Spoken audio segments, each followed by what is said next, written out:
So, what's up? May pimple patch tayo. Ganito na mo. May ganito po akong pimple patch. Wait lang po. Inapin ko lang po ila. Pimple ako dito. Diyan. Wala na itong laman. Naubos ko. So, wait lang mga bear. Wait lang. Stop muna ako. Polvo muna syempre. Post ko muna. Yan, maglalagay ulit tayo ng polvo. Ito na, mag-makeup na ang isang Latina girl. Ito na. Latina girl.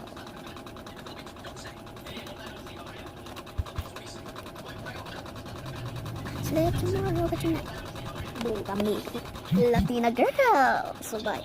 Ayusin ko na. Boom, tapos na. Tapos na ako mag-makeup yan. Tapos na, di ba? Kita mo yan. So, mag-lipstick at saka ano na lang tayo. Tingnan natin ito sa baba. Itong wallet ko pang pili lang. Kasi yung sarap ko, ibili mo, be. Ito tayo, man. So, mag-lipstick muna tayo bago tayo mag-blush doon. Diba? Blush na. Ayusin ko na. Sup? So, ano, mag-lipstick na tayo na classic. Classic lipstick lang to. Tapos na. So, tinanggal ko yung pimple patch ko pala. So, ganyan po yung pimple patch na nabili ko. So, ito na. Ito na nga lang. Ito na nga lang pipiliin ko. Yan. Tingnan natin. Yan, pimple ko. O, yan. Tapos na. Blush on natin.